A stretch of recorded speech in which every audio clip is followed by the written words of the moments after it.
Let me see. It says try again. Error. You want me to hit go live? Yeah. You know what? Let me see if it goes again. There it goes. Yo, the Sports Bag Bros podcast is back on. This is Monday, at least where you are. It's Tuesday, 5 a.m. or now, just after 5 a.m. in the morning where I am, only Tuesday.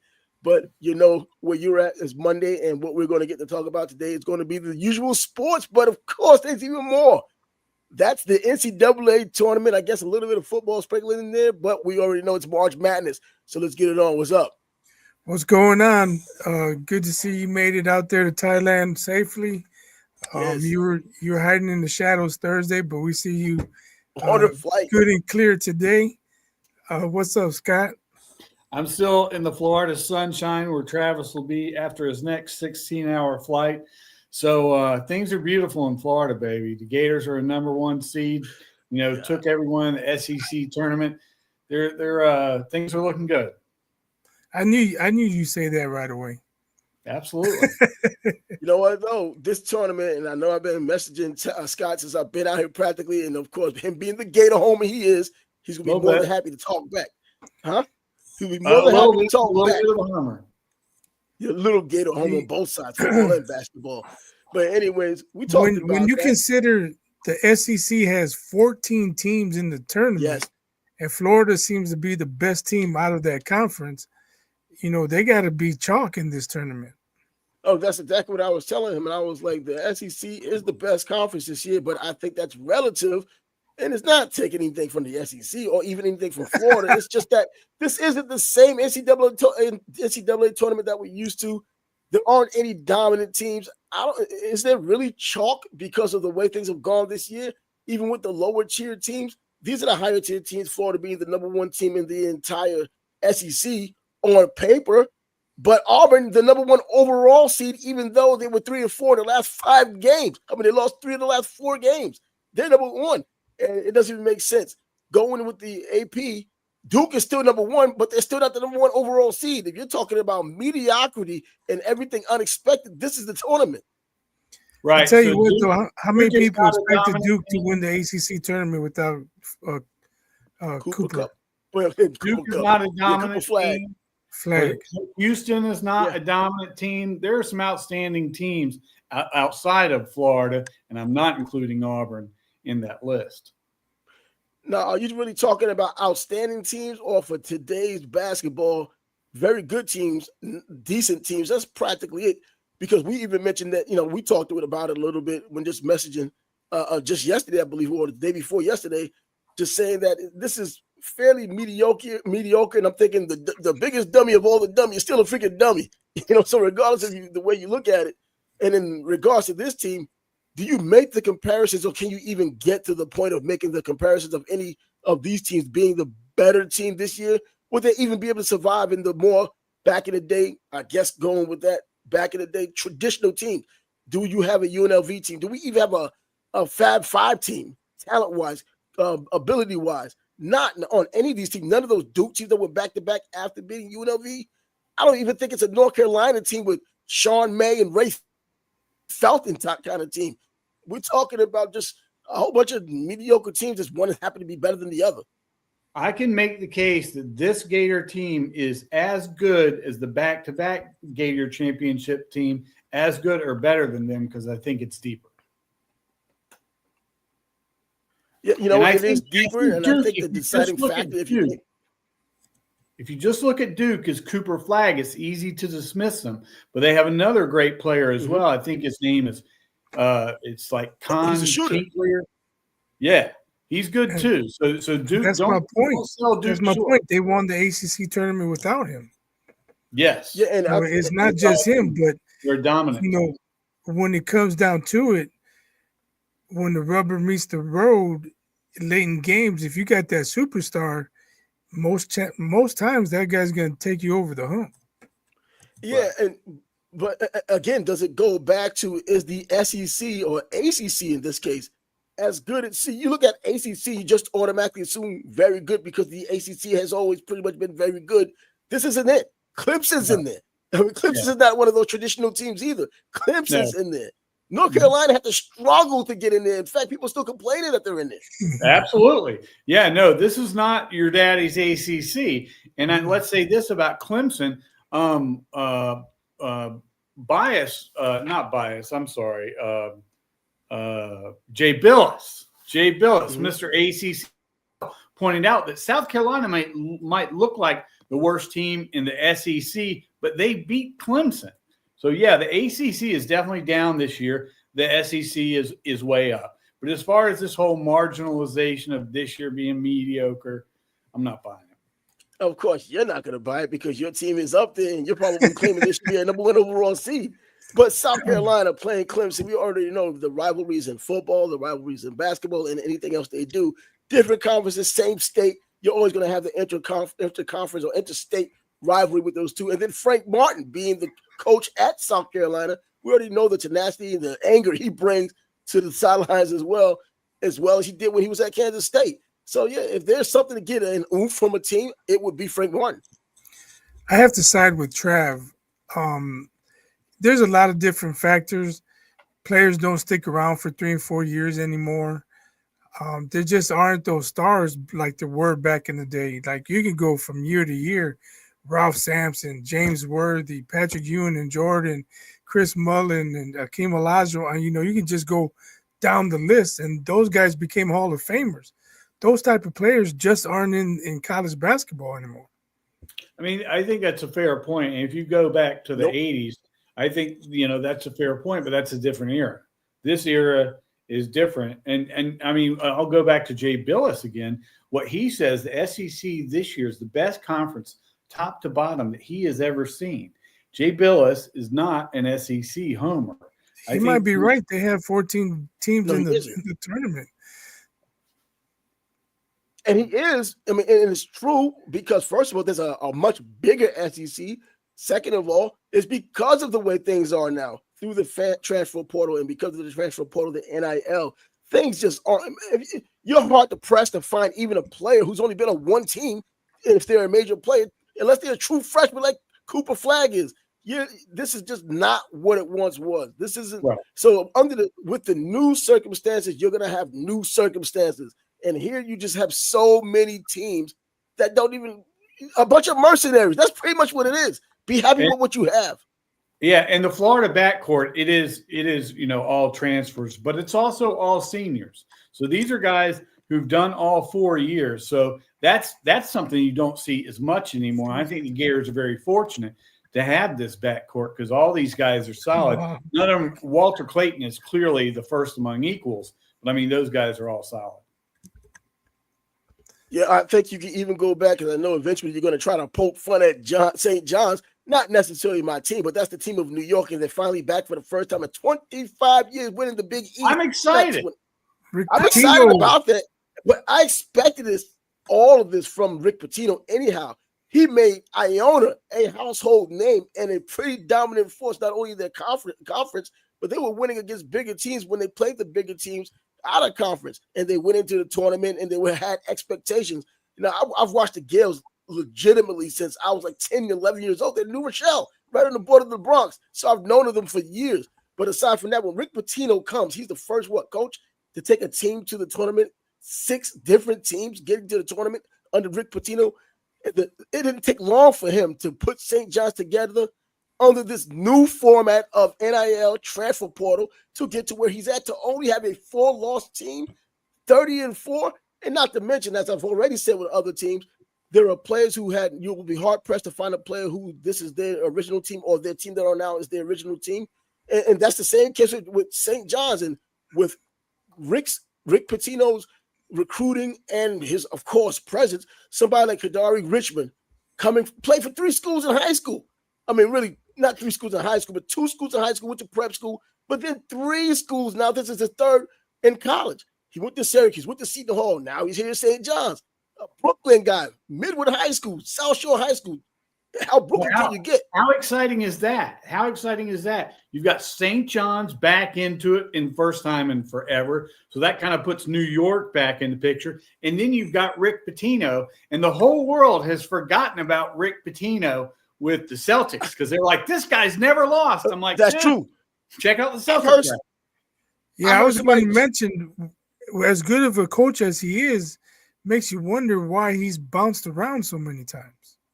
Eventually, things happen. We know what happened at Louisville with the nonsense behind the recruits coming and all that crap. That's one school, though. And he left Kentucky, I guess, to go to the. I would say left Kentucky. You know, when he had Jamal Mashburn, he left Kentucky. You know, Iona, he left for greener pastures. Even though they tried to lock him in a school like that, tried to lock him in for a lifetime contract, that wasn't going to work. I would have tried to lock him in. Yeah, I mean, I can see trying. You knew that wasn't realistic, but him being the point guard risk scorer, and any guy our age, 50 plus or so, if you have a kid and Rick Pitino comes to town, especially if you're in that New York area, it's almost a no-brainer. He's going to go in your house, and if your father's a baller, he's going to know who Rick Pitino is. He's going to have something to say about playing, and he's going to play for Rick Pitino. And it seems to have been that's exactly what's going on right now.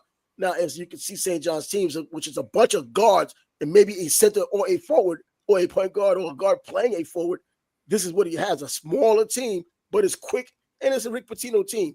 If they play a team like Florida, size is going to be the difference and probably the reason why St. John's loses to Florida.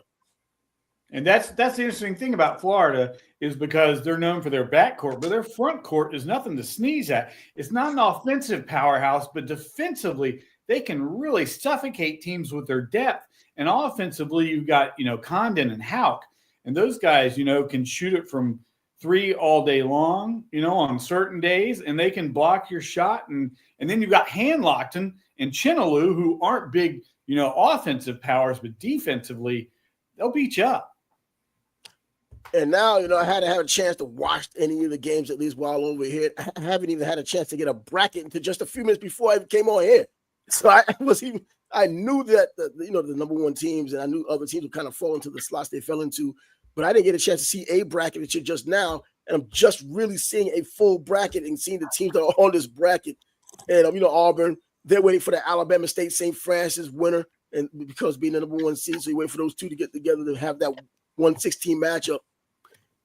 This is the year, and I think I've spoken to you about it as well, Scott. This is the year where I think, and the environment that we have now, and we've seen it probably in the past 5 years now, there's more of a likelihood of a 116 or 215 upset because of the way things are. St. Peter's kind of proved that point years ago. They were able to do it. And plus you get these teams like Auburn, who's lost 3 out of their last 4 games, being the number one seed. What's that all about? I mean, Alabama's probably looking at them like, why aren't we a number one seed? We beat you guys. And Tennessee beat them in the tournament. So I don't know what's going on with Auburn, but yeah, I don't see them making it to the final. Bruce Pearl. Well, I don't like that guy. Maybe people like him. I like Bruce Pearl. I mean, I liked him since he was at Wisconsin Green Bay, as far as just the way he was winning, because he would just stroll his team with a bunch of wins, but no one's ever heard of because social media wasn't as huge back then. They'll stroll into the tournament, make some damn noise, and people are like, who is this guy? It's like every year, and then he finally got the big job. He went to Tennessee, and you see what happened at the barbecue. Left Tennessee, now at Auburn, where he can break all the rules he wants, and no one cares. And now he's the number one seed overall. So I haven't completed my brackets yet either. But I want to warn people because a lot of times people go with the hot team, and one of the hot teams would be Michigan. They just won the Big Ten. Yeah. But a lot of times you go with those hot teams and they get bounced early. Yeah, that's true. And in that same region, you've got Mississippi State and Tom Izzo. So those guys, whoever gets from the South Division into the Final Four has got to be Auburn, Michigan State, and Louisville. So there's some good teams in the Southern Division. Well, I'm thinking that it's still a different environment to me because even though it is the Big Ten, it's an expanded Big Ten. So we have UCLA in there, USC, or teams that wouldn't be there in the past. But Dusty May, I think as a coach, I don't think he's Rick Pitino. He doesn't have the resume, but he is someone who had come from a smaller school, made them a pretty dominant school. So I think it is a talent thing to where he knows how to coach. Dusty May coming from Florida Atlantic, now up to Michigan, relieving Juwan Howard, the Michigan legend. I mean, that doesn't mean he's a great coach because it showed that he is. He's not there anymore. But I think Dusty May has just as much to say in terms of his X's and O's. And now he has players to facilitate those X's and O's for the long term. That's a life for school if you wanted to stay in college at Michigan. I think Michigan is their winning streak has just as much to do with the coaching as the players, whereas a lot of times it's the other way around. So, Bias, or either of you guys, Wisconsin's supposed to have a pretty good team this year. Have you guys heard much about them? I'm on strike since Johnny Davis looked like trash in the NBA. No more Wisconsin for me. Unbelievable. Johnny freaking Davis. I pimped that guy the entire time he was in Wisconsin. And look what you do to me. So I said, you'll forget them all. We'll go back. Even though I live in Big Ten country, I haven't watched much Wisconsin. And I haven't either, but that's in that. I would question them, though, because didn't they have the lead and they let the Michigan just drive down with 5 seconds? No kind of resistance. You're our senior Midwestern correspondent, Bias. I know, right? Say, I don't know. I wasn't notified. I wasn't notified. So, yeah. In that division where Duke's the number 1 seed, I've heard good things about Virginia Commonwealth. Wisconsin's in there, and then you got Alabama. So Duke, I see Duke's probably going to win that one, but there'll be some good games along the way. Yeah, again, going back to how it's just not the same, and you have teams that would be the poor sisters in the past, but because they now have that Division 1A talent that's coming to their school, maybe even 2 of those players, and it changes the whole complexion of the school and the way they play, and not being used to that style of ball for these major teams. Do you see these types of 116 problems or even real upsets, 215 or the usual 512 that we get? In fact, I think Colorado State is already a favorite as a 12 playing against a 5. I can't remember the 5 they're playing, but they're already a favorite 2.5. So by default, Vegas is already picking out that 12-5 matchup upset, and it looks like it's a possibility. It seems like the most upsets in the first round come from that 12-5 matchup. I don't know why. Maybe the committee sets it up that way somehow. But as a Purdue fan, I don't expect them to go to do much. I'm not impressed with their point guard, Braden Smith. They talk about he has so many assists, but they never talk about his turnovers or how he can't get the team into their offense. He doesn't get guys good looks a lot of times. Any 3 of us could have thrown the ball into Zach Edey last 2 years. Yeah, right. But that's what they did too. Yeah, I would not be surprised if they go out the first round this year. They're playing High Point. High Point. They're going to lose to High Point. High Point, North Carolina. We talk about those schools. We just talked about it when I was on the plane. Those specific states with those basketball playing, Kentucky, Indiana, North Carolina. Aside from just the usual Chicago being in Illinois or New York players or anything Northeast, North Carolina, Kentucky, Indiana. When you have players that come from there, and I think they probably are more of the traditional teams that they probably don't have as many transfers as the bigger schools because most people don't aspire to go to the smaller schools. You probably can get them. Might be all seniors, maybe. Yeah, you might have it. That's what Bruce Pearl used to have at Wisconsin Green Bay. That's why they used to move on. They had all the seniors. They just worked together longer than the other top star players that were more about self and didn't play within a team framework. But High Point, not that they would win, but I would not be surprised they make it a lot more competitive. And from there, I'm thinking about your team, the Florida Gators. I'm not looking for them to lose, but could they be disrupted at least for the first half against some team like a Norfolk State coming out of the MEAC? Norfolk has a history of these upsets. They've done it in the past. If they play as badly, as the Gators play as badly as they did against Georgia and Tennessee the second time they played them, yeah, they could have a problem with that. I'm more concerned about UConn coming a little later than that if UConn beats Oklahoma. And then even beyond that, you've got Maryland in that division. So I've heard good things about Drake, and you've got Arkansas as well. So, yeah, I mean, if the Gators play like they played against Tennessee and, like they played against Auburn, they can beat anyone. They can beat Duke. But, they've had some down, serious setbacks this year. And this is a team that I believe could go all the way, but it depends on, which team shows up that day because it's one and done. Well, I'm thinking with these major teams, there's more of a chance of the upset. The smaller teams still can make it happen. I think it's more likely, if it's going to happen at all, it will be the smaller teams with the transfers on it, not the organic teams.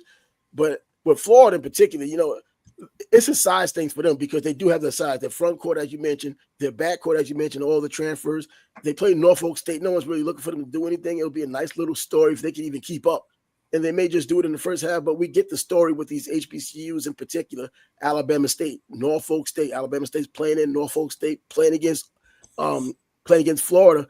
And Brian Moore, if you looked at anything Norfolk State had done this year, it's all based on what he does. He's the guard and undersized like the rest of the MEAC or even the SWAC, playing against Florida, who has the athleticism, has almost all key pieces in place. But if you're going to blow them out, it's going to be Brian Moore, someone you have to stop. Another New York point guard, another transfer, went to Murray State. I guess he got that John Morant vibe, wanted to go there. He went there, didn't stay there. Now he's up at Norfolk State, and he's their leading scorer. And, well, he gets assists, but the incredible thing about him from the field, he's like 54%. You don't normally get that from a freaking guard.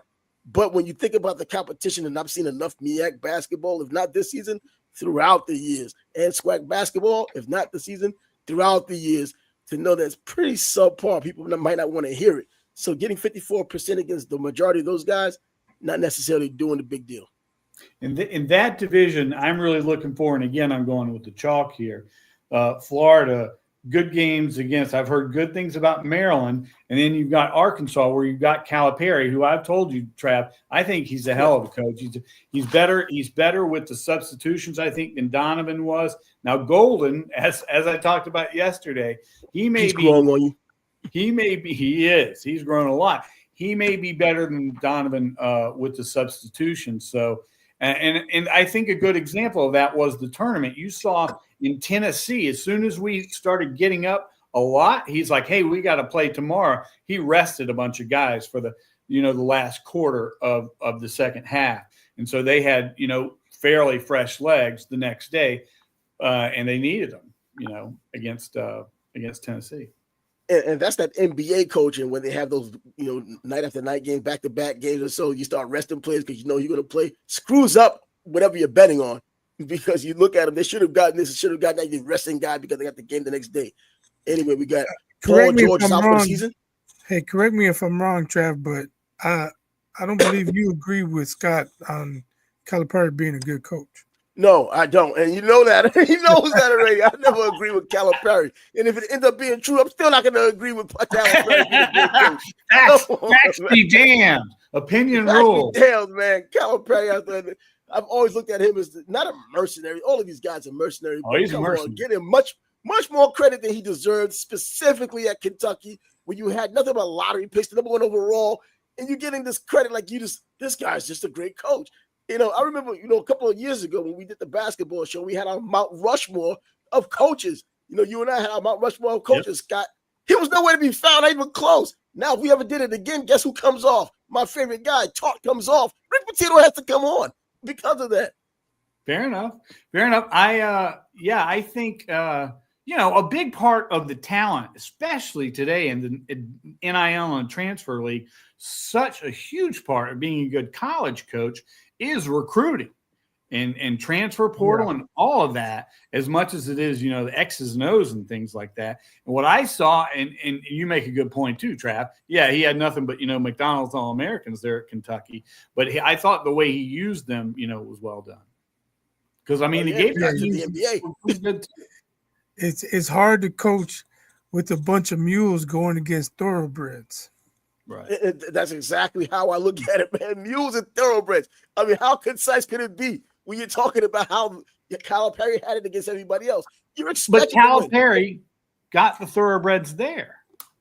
No, I'm with Scott. I'm saying you need thoroughbreds, and yeah, you do need thoroughbreds. But there were schools in the past that did not have the thoroughbreds, or were just pretty good, or for the times kind of good, and they were still able to push it along. I'm not going to use UNLV or Duke as one of those teams, but that North Carolina team with Sean May wasn't really that great. It wasn't that great. It was a very good team, and they still got themselves a national championship. Recruiting and all that, yes, it does matter. That's how you get the players. But then, you look at these teams, the players-wise, we look at the Florida Gator team. Torian Green, was he really that great a player coming out of high school to where he should be on the leader of a national championship team as a guard? Now, Joakim Noah, we know was good, but we knew him more because of his father playing tennis than because of him being a basketball player. I only knew about him because he's a New York basketball player. Right. And I know that's right. And we talked about his freshman year. It's like, oh, that's cool. That's trash. That's Yannick's son. Yannick's exactly. Yannick, that's exactly what I said. And then he looked like trash in his first year. But I remember he said, yo, I look bad, so I need to go back to New York and get my shit back. And guess what he did? He went to New York, boy, came back. Trav's always going to find that New York angle to every story. Bro, that's where he's from. What am I supposed to do? This guy went to Hawaii, took a suntan. Now look at him. It made a huge year 1 to year 2 was remarkable. We got a comment saying Paul George is out for the season. Yeah, I didn't see that. Was he in? Does anybody care? Does anyone care? He's out for the season. Bro, I'm a day ahead of you all. I wish I knew. I'd have put some money on it. I wish I could bet like that. Just knowing the results. Yeah. Just a quick comment. Yeah. Just a quick comment along those lines. Yohan Moncada, former White Sox third baseman, spent a lot of time on the IL. Word is he's going on the IL, so he's already in midseason form. Damn, if midseason form is on the IL, man. I didn't get a chance to talk about Garrett Cole not playing for the season, but when he gets his MRI and he's talking about, I'm not confident in it, I was expecting some damn bad news. Tommy John surgery seems to be a rite of passage anyway this day and age. Before they thought it would be surgery that would just end your career, especially when Tommy John himself got the surgery. They didn't know what it would do, but when they named it after him, I guess it actually makes you better. I guess you're not really a complete pitcher until you have that Tommy John surgery, unless the homer named Scott throws the Yankee hat on. Right. Well, and let's remember Tommy John, before he was with the Yankees, he was with the hated Dodgers. So Dodgers, yeah, it was great. That's why he got that Tommy John surgery when he got to the Yankees. Yeah. But let's stick to basketball. What we got for the NBA now? Well, I can't we got the Dubs and Nuggets tonight. We have the Dubs and Nuggets tonight. People are saying the Warriors haven't played anybody, so their recent, including the Knicks. Come on, man. Their recent improvements in winning ways aren't really showing much. But if they beat the Nuggets, does it really mean anything? Because the Nuggets lost to the Wizards. That's what I'm about to say that the other night. I thought I was double taking. Wait a minute, is that tie, whatever going on, is a time zone or something? Looking at them losing to the Wizards. The Wizards are probably the worst team in the league right now. Yeah, that'll leave a mark if you lose with the Wizards. Yeah, man. That's a bruise, bro. Yeah. I don't know, man. Maybe that was a trap game on the schedule. Who knows? Trap games. You see freaking Washington, it's just a game. When you don't show up and it was a bye week, you probably still win. It's a bye game. It's just Washington is absolutely horrible. If they rested everybody, Jokic played in that game, for what I understand. So it's not like the Wizards need to bring back Kwame Brown and 40-year-old Michael Jordan. They need Jeff Malone and those guys. Mitch Kupchak, Wes Unseld's son, maybe. I mean, Kupchak, God, you went way. Kupchak played for the Bullets? Yeah, back in the Wes the old Bullet days. I didn't know that. Pretty sure. But so what do you guys think about LeBron? People are saying he's sitting out just to rest up. He's not really injured. You know, there's videos of him celebrating on the sideline when the guy makes a crazy shot or something. Doesn't look like he has a groin injury. I'm saying he's off his cycle. He's cruising. And I think, he has these delusions that the Lakers are dreams, if you want to think of it positively, of I think how far they can go in the playoffs now with Luka. I see them, they make it maybe to the second round, not much further. But then again, I'm a Laker hater, so I'm a little biased. I'm with you. I just don't see them being able to play that well defensively to make a long run. Right. Yeah, because obviously they need the upside of Luka on the offense, and he has not only downside, he's got like no side on defense. So, Pretty much, yeah. That's not going to help against the Rockets and the Thunder and teams like that. Right. Yeah, the Thunder is just, man, killing it. Cleveland's killing it, but, Cleveland got upset. Was about Brooklyn the other day? I think Cleveland upset them. Brooklyn upset Cleveland. It's so top heavy. You can kind of pick and point out who's going to be there. Cleveland's going to be there. Boston's going to be there. In the West, it's probably going to be Denver, but it's definitely Oklahoma City. And is Brunson out for a while? Brunson, you know what? I think he did get hurt again, but I think the Knicks have gotten used to him getting injured or bumped up a little bit and then just holding serve until he gets back, not losing too much, not throwing themselves out of the picture. I don't know how the injury is this time. And if this guy gets now, more than if it's short term, that's probably a good thing. a good thing to get him some rest. Yeah, LeBron. Yeah, He do LeBron. LeBron exactly.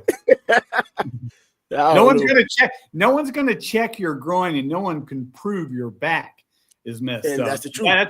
That's my theory. Because remember Jalen Ramsey when he was here with the Jaguars and he didn't want to play anymore. It's, oh, my back. You could see him out hanging out with his buddies, partying, going to games. Oh, my back's all screwed up. Right. One of the highlights I saw while over here, kind of not because they're showing it over here, but because I happened to see it through one of my scrolls that I still get, is this Fire Nico deal down in Dallas. They don't like the deals that have been made in Dallas, and because of the way they are now, there's like nothing there. Everybody's freaking injured, and then the star players, but there aren't any more star players. Kyrie, I don't know. On. Who? Kyrie's out. He's injured. He's hurt. He's there. He's hurt. There aren't any more star players. There goes the West. So they were waiting for all the big guys to come back, but now they don't have any guards. No one. And they're just constantly losing, and the Dallas fans have had enough of it to where every game they're telling them, don't keep saying that. Like, it's going to stop them from saying they're going to say it even more. Yeah. You can't fire the owners, so that's your only alternative, really. And I guess the coach is still pretty popular. So, isn't Minnesota playing well now? They're good. They're solid. Yeah, they're playing well. Look, there was a lull when they just weren't. You think with the talent they had, they should have popped a little more, and they just hadn't. But now it looks like they are. It looks like they're kind of back on the grind. Everyone doesn't necessarily have to always just focus on OKC and still waiting for a Denver team that we still have in mind from years ago. For right now, we still thinking of the Nuggets from 3 years ago and kind of putting them in today. Man, why aren't they playing well? Yeah, we people were talking possible dynasty, and they didn't even make it back to the finals. Yeah, there was a lot of I know their bench was decimated, by free agency. But you would think with that core, they would still be able to make a good long run. But it looks like they're probably going to be a play-in team because it goes 7 through 10. They have to play into the playoffs, right? And that's where Minnesota is. They're at 7th right now, so they'll be in the playoffs, but they're going to have to earn it. It depends how well the Warriors play down the stretch if they can hold on to that 6th spot. Right. Yeah, but is this one where once you get to the playoffs, that the team could put on the Jets? I don't think this Denver team is one of those two. I don't think one of those Denver teams. No, and they've said that. Jokic, I saw a report that he was going in on his teammates, letting them know, hey, we need to step it up. Like there is no switch that they can flip. Yo, Lord Freezer's in here. Have your ball. Have it, as he usually does. Hey, at least you can see him today. Bro, you don't want to be exactly, man. And that they're playing with the lights out. I could have controlled the lights. I had it on my screen in front of me. I just didn't. I didn't know at the time. Anyway, Am I the last guy as far as the team, he admitted he would have figured hat. Is this the only hair still on the show? I got my joint, but forget about it. It's too hot. As far as the T-Wolves, it's hot as hell over I think here. it's taking them a while to integrate Julius Randle into their offense. And I was telling Scott, I was telling Scott they need to use Randle as the point forward and let him facilitate the offense, and then Ant don't have to be complaining about getting double teamed, But I don't know if he's comfortable playing off the ball. Dude, wreaking havoc up in here. What's going on, bro? Go somewhere. You're talking about Randall playing off the ball? No, Edwards. Oh, yeah. Let Randall. Yeah, he's got to give up the rock if he wants to give up all the double teams. Now, does it go back to, is Randall really that good, or was he just that good with the Knicks? I think he's I mean, if you watch him play, he's been like that his entire career, going back to college. Going back to the Lakers when they misused him and didn't use him. Another wasted talent by the Lakers. They said you're being a hater, man, by not sharing the hair. Come on, bro. That's that Barker dude. So you don't get that out of here. Come on down. Barker. Oh, the hair?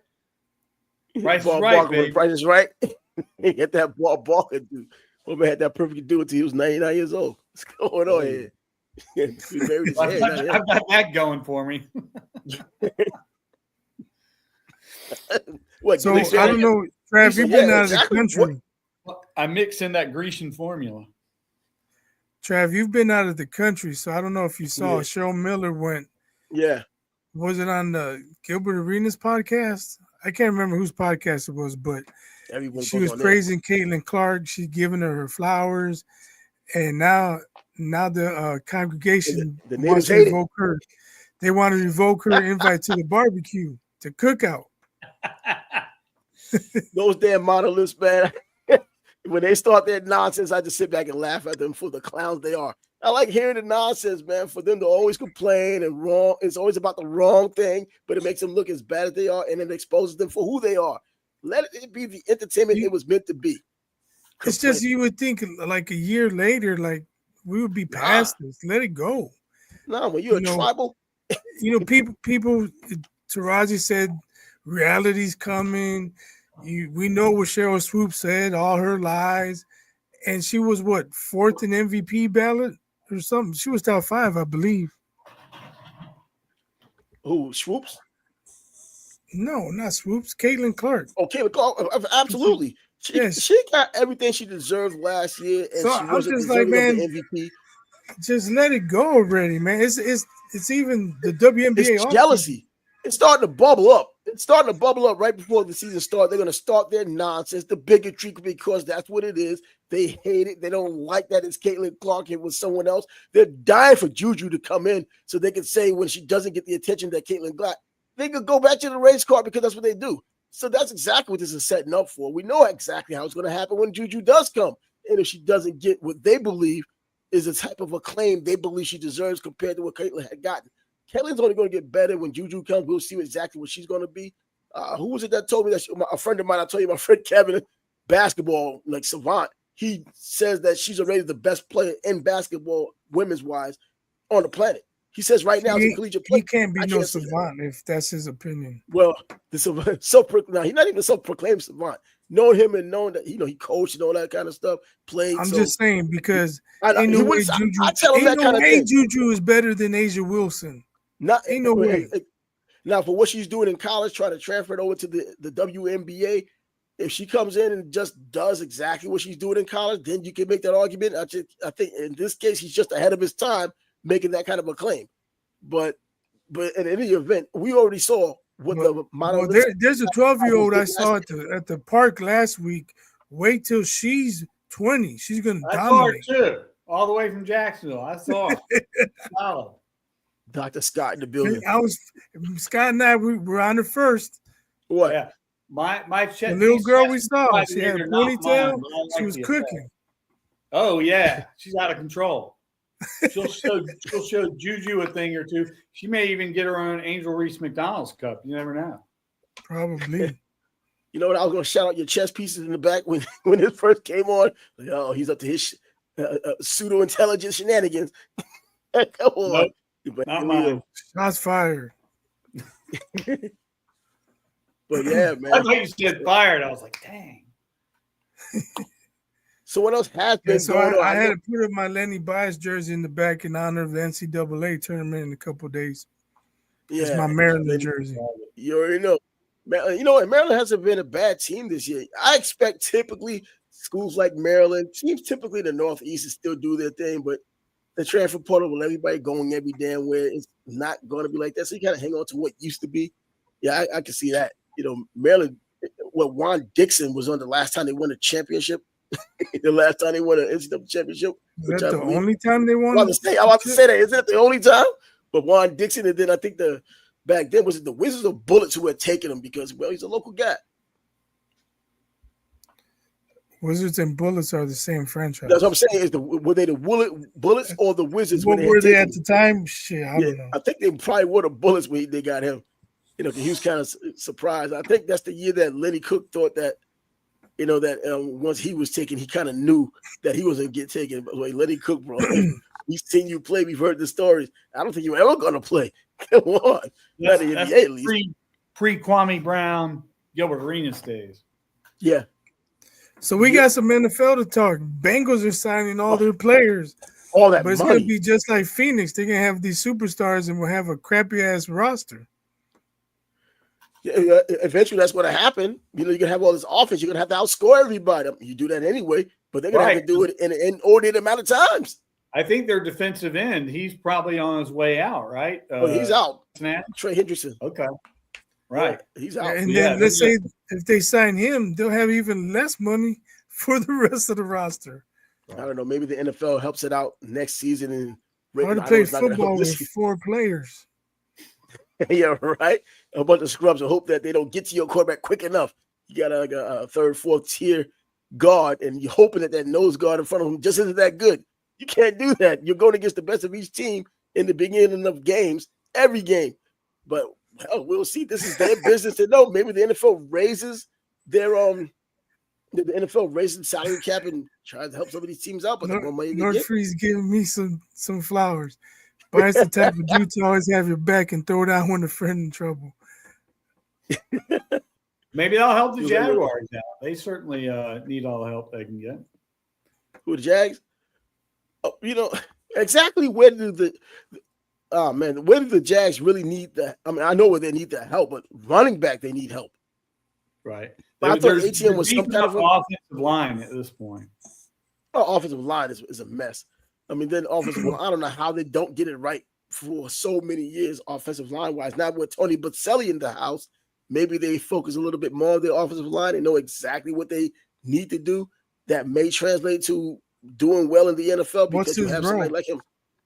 What's his role? Like executive vice president, personnel. Vice president, something like that. Yeah, player personnel. But they've done a lot in free agency in terms of getting new pieces on the offensive line. Yeah, now they all have to work, and that's the part about the offensive line where everything has to work in sync. And it can look good on paper with individuals, but as soon as they start having to mesh and get the chemistry on the field, things just don't work out, and it's too late to find out because they're not playing enough preseason games now. Right. One guy's blocking in zone blocking, the other guy is going man to man.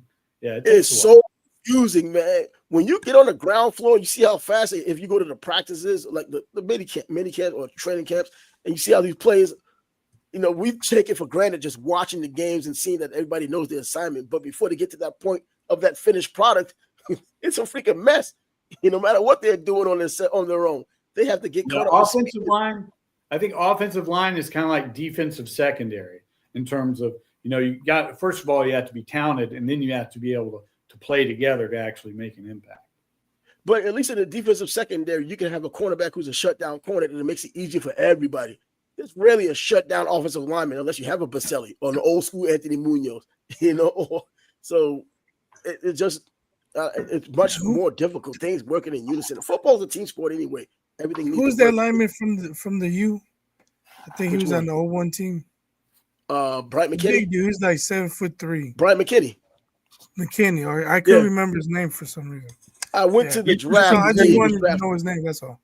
I went to the draft the year he was drafted, and I remember there was no question about whether he was able to do the job. He had not given up a sack in college ever. He had never given up a sack in high school or even junior college.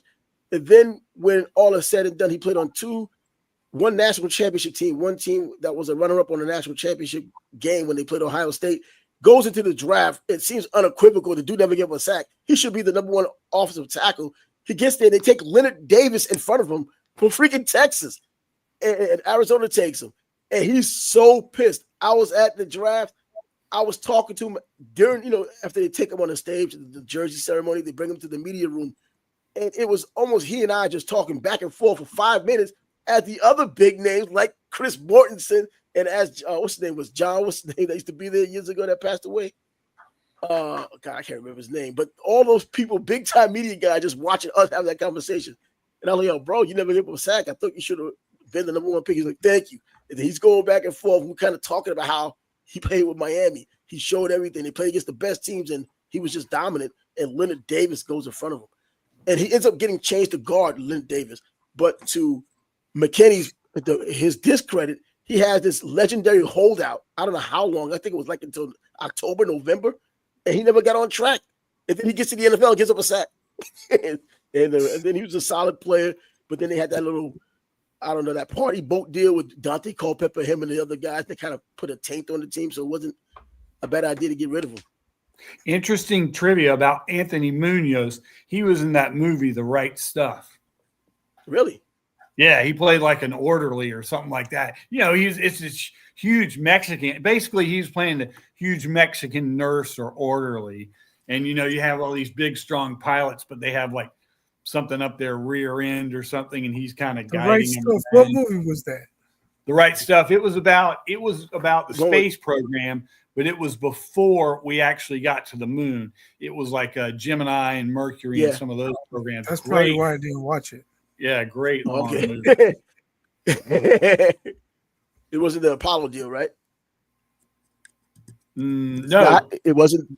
That was Grissom. There's Apollo. There's Apollo 13, and then I'm getting Grissom kind of confused in there, but he was part of one of those occasions. I'm not lying. I was thinking about him pretty well when I was in the air just this past week. Though I'm like, God damn, hope I don't get a piece of that action. Damn, it sucks, but that's true. But damn, hell, boxing wise, Tank Davis decides he wants to have the rematch after all, after saying all that gibberish after the fight against Roach, Lamont Roach, which was too close for comfort for him. A draw. Anyone watching the fight probably had Lamont winning outside of Tank's family. And now after the fight, he was like, I don't think I want one. Matter of fact, it shouldn't even happen this year. Are you kidding? This is the fight everybody wants to see now. You're both going to get bags in this one, serious bag, because of I told you they had a Twitter war, and then finally Roach said something that irked him to the point. It's like, okay, we're gonna do it. It's on now. Oh yeah, he had the pressure was on. There was no way he couldn't fight this guy. I gotta block this window. Sun's coming. I know. I'm seeing that sun. Yo, bro, that's what happens to me on occasion when I'm at home.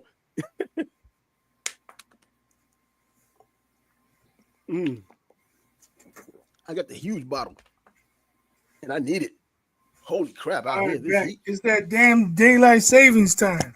Yeah, it is. But yeah, man, they don't sell. They don't have that over here. They don't have that over here. So we're just 13 hours behind now over there. I think it's 13 hours now. Whatever. It might have been. I don't know. I don't keep up with it anymore. But anyways, yeah. But those two. I think in the rematch, I think Roach probably has an easier time unless Tank wasn't. Let's say he wasn't 100% focused. Maybe he took him lightly, and he comes in like if that wasn't Tank, the real Tank. But if it was, I think Roach actually wins easier because he didn't really start heating up until like mid-fight. If he gets started early, he probably wins 9 to 10 rounds. That's what I'm saying. But I've always thought Tank had talent. I think he just, like a lot of punchers, fell in love with his power and just goes after the knockout. He has the hand speed. I remember he and Tevin Farmer had their issue going back and forth, a fight that never happened. But skill-wise, it would have been an opportunity to see the real skills. And I think, you watch Tank work out, and back then at least, you saw his hand speed. You saw he knew how to be a ring general.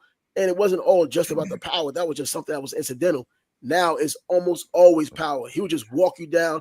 He looks a little bit like, if you go back a little bit, Vic Darchinian, who had all this amateur experience, was a very good pro, but excellent power. And he would just walk after you, not necessarily do anything boxing move-wise. He would just come and walk you down and just start banging on you. And if you gave up, you gave up. Costa's you kind of style. Not throwing a whole lot of jabs, doing a lot of pawing, but just trying to set up a big shot. And that's what he seems to do now. when he does have the hand speed, but he just hasn't done it in a long time. No freeze cracks me up. Talking about my water bottle. He called me an emperor. The emperor, right? 1983. That's when The Right Stuff came out. Wow, that's a long time ago, bro. I mean, I heard about the movie. The window is blocked, Lord Freeze. The window is blocked.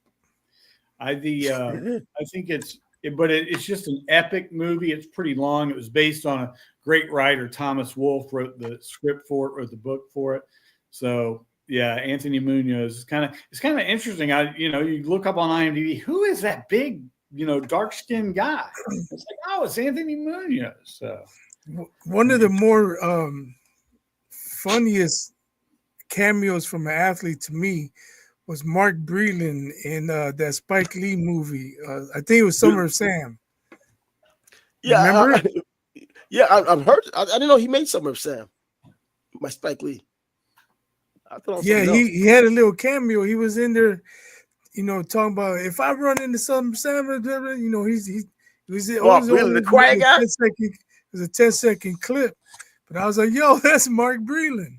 I saw him in videos. I saw him in a video back in the day doing music and whatnot, but just showing up. He didn't have any real part.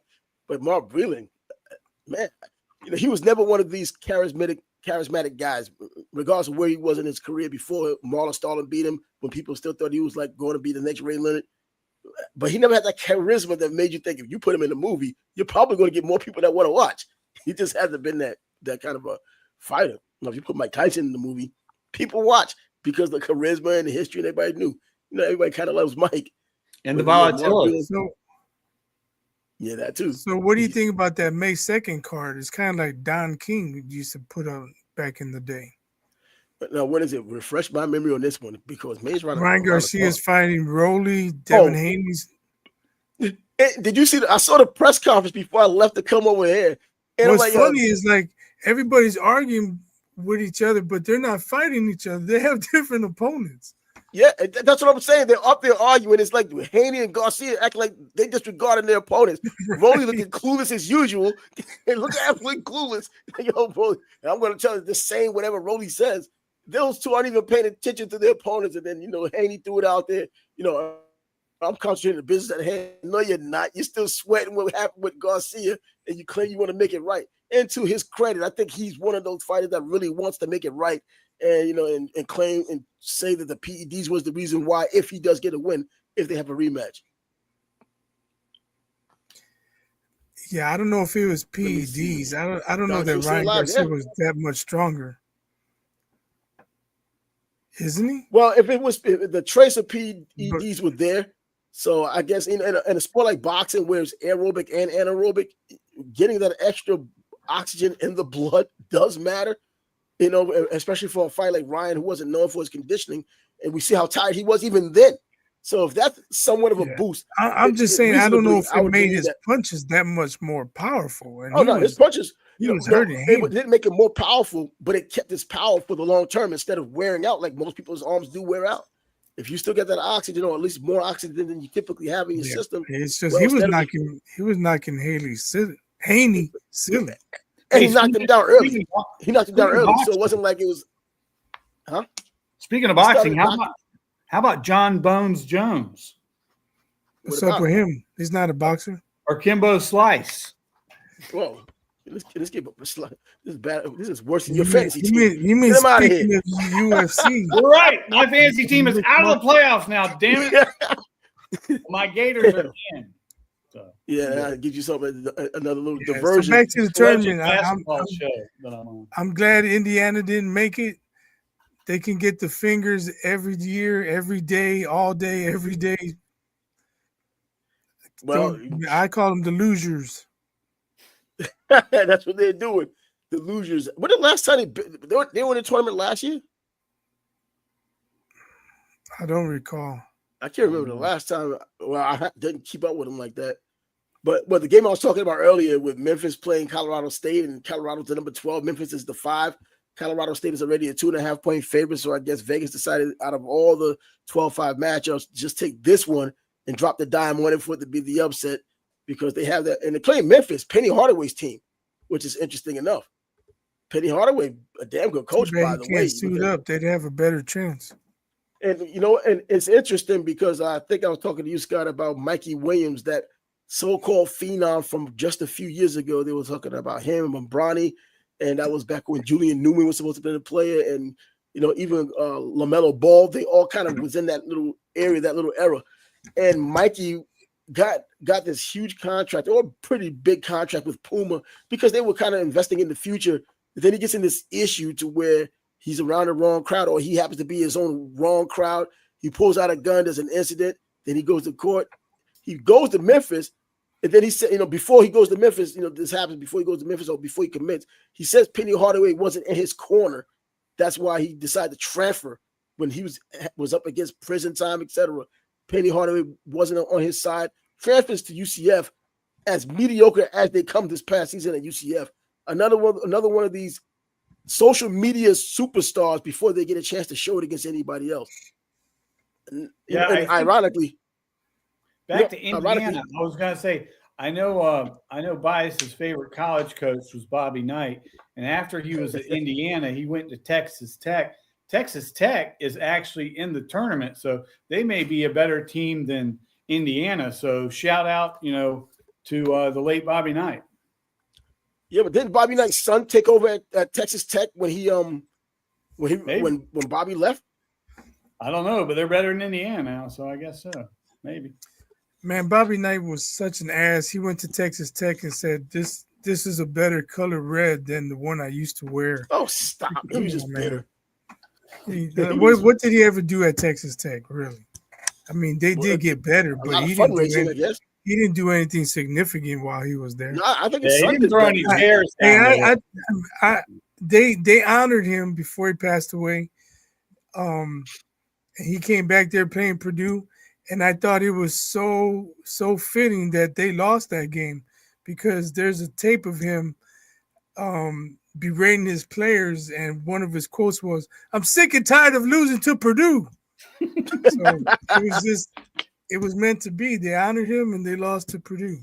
Bobby Knight was from that old school, Tate's Lock old school. Those guys came out of West Point, coaches and players from him, there. Bill Parcells, and Coach K. They didn't take any prisoners. They don't suffer any fools. And the one guy who I think has got a little bit of that same feel is maybe Patino today, who on his college players he's still pretty tough on. And and you have to be, I looked at, but there's a big difference. Patino, he doesn't slam phones down. He doesn't throw chairs. You don't hear him humiliating reporters when they ask questions he doesn't like. I mean, that's everything Bobby Knight did. Yeah. I mean, Bobby Knight and Tate's Lock were not made for social media. Oh, no, not today. They're so canceled. And especially these coddled players and athletes of today, no way they put up with that kind of thing. I was saying already that Bill Parcells could not coach today. And Bill Belichick is still, I think he actually may do better than people expect, only because, he's already dealt with that NFL structure of payments. So that's not too different from what's going on in college now. I think he just can't. But is he going to get 19, 20-year-old kids to listen to him? That'd be my concern. If I was, I don't think it's a respect thing anymore. These kids don't respect anything. So, they'll respect the dollar. Ain't no it's on gonna be interesting dollar, though. Kid. What's that? His name is going to bring the players, because I think the money's going to follow the name. So, and then North Carolina, know his name, and even though North Carolina is a basketball school, there's still a lot of money in Tobacco Road, to where where it brings Triangle Park. There's definitely a lot of money down there. Not just tobacco money; it's like pharmaceutical money, tech money. They call it the triad, right? Wake Forest, North Carolina, and Duke. The triad. Yeah. Right. Yeah, they got a lot of folks on Wall Street, a lot of folks in tech and pharmaceuticals. Yeah, so there's money to be had, and I think it was a strategy, not because of the way they treated Mac Brown or because Mac Brown was there, but I think that he knew where the money was, and I think that's a nice spot, because the expectations wouldn't be extremely high. They're higher because of him, not higher because North Carolina demands something from their football team. That's always going to be basketball. But he can get away with it here. I wonder how that's going to work out. It's going to be interesting. Now, we're going into spring practice. A lot of these teams aren't having spring practice anymore. Some teams are having spring football practice to where they're just having drills, and they have like competitions like we would see the Pro Bowl last January with in Orlando, just position drills. They want fans to come out in the droves they used to come out in, 60,000, 50,000, Nebraska and Florida having those huge crowds in spring practice to watch that kind of a thing. I don't think that's going to happen. I think Nebraska will. Like, those fans are just so fanatical, they'll show up. But it may wear off after a couple years, like if it's not very entertaining. But I think for this year, for sure. The Orange and Blue game in Gainesville with DJ Lagway, I see good attendance at that game. Yeah, I mean, but is it going to be a game? I'm talking about if they decide to go the route of just doing a skills thing, a skills. I think, like Bias said, you do that crap 1 year and it fades. I think they'll show up the first year, but not after that. Yeah, because I don't know if you know what he's referring to. Nebraska's not playing their spring game this year. Yeah, because Matt Rule doesn't want other programs to get a look at his players. Yep, and start purging. So they're not going to have a spring game. They're going to do something else. Right. Well, I hope the Gators don't do that. And Coach Prime, of course, he just can't let this pass without saying something, not even outrageous, but saying something that's completely different that's going to get attention. He's talking about, how about for spring games, we just play other teams now? I think that's something that could be looked at. Have Ramas like high school? Yeah, have like a jamboree. I mean, just bring one of them in. Bring another team in, but some team would complain about or do 2 games so you can have one at home and home. So that maybe one just a quarter, quarter. The other one doesn't. Isn't that what they do in the jamborees? Just play a quarter. Yeah, just play a quarter. Yeah, they just kind of go back and forth. But if you don't want other programs to see your players, you're giving them an opportunity to see your players. And that's true. Yep. And so there's just going to be 2 teams they're snatching from instead of just yours. That's what it's going to happen. So, yeah, sounds good. I think it's a possibility, but I think it has to be 2 spring games so both teams can benefit. It can't be a neutral site because what's the use? No one's going to really show, you think? Well, maybe a team like Nebraska would show because they're so fanatical about their team. But you can't do everybody based on what Nebraska does because that's a completely different fan base than just your even decent team like the Canes. Come on, man. Those guys didn't show up until they started winning. Nebraska hasn't won in a while, and guess what? Those fans still show the hell up, fill up the whole joint as if these are the defending national champs. Come on. I know Canes are private school, smaller. If there's nothing else going on around there, then maybe. But I mean, in Florida, there's year-round sports. Especially you got Miami, for crying out loud in South Florida. So yeah. In fact, a friend of mine just went to the Panthers game a little while ago. So yeah, a lot going down in South Florida all the time. Alabama, what you going to do in Tuscaloosa? Exactly. What are you going to do in Auburn? Auburn on the plains. Not too much going on over there. You go from so we're going to do a show on Wednesday. We're going over an hour. Oh, well, yeah, on Wednesday, it's Thursday for me. So I'm actually going to be back on the plane on Thursday. I got a 1 a.m. flight. So it's going to be me and Scott on Wednesday? If Scott will bless. Come on now. Yeah, I'll be better prepared for NC. I'm holding out for my signing. Jamar Chase. I'll be better prepared for NCAA. Tomorrow and I are holding out. On Wednesday, I have my bracket filled out and all that good stuff. Sounds good. And let's make this clear. You don't do playing games. You just go to the bracket right before the big game starts. If I did playing games, I'd be off Tuesday through Friday, but I only do Thursday and Friday. Yeah, I mean, think about it. A playing game is not the tournament. The tournament actually starts on Thursday. I rock with it because I like it because it starts the tournament, and I like seeing my homie Todd has to rock with it. My homie Todd has to rock with it this year because he's a North Carolina fan, and they play Wednesday night. Hey, I went to Alabama State. I went to Alabama State, and his team's in, my team's not. NC State's at home, whatever. Yeah, but I always like those playing games anyway. Even though those people say we're in the tournament, they're not playing on Thursday or Friday, so you're not really in the tournament. But hey, it starts then. Is it 68 teams now anyhow? So anyway, I guess we can call this bring this to an end. We talked about some obviously college basketball being the NCAA tournament coming up. 68 teams starting on Tuesday, 64 by Thursday. We're going to get to the end and see if it goes chalk or who's going to be that number 1 team in the country. We talked a little NFL and breaking the banks. Jamar Chase killing it, getting about nearly $40 million per year on average, maybe just a little less. Still more than any receiver's ever gotten before. And then not to mention Derek Stingley, I believe, got that huge contract with the Texans. Huge contract for a defensive back. If you're a lockdown corner, you deserve that money. The market says you get it. That's why they got it.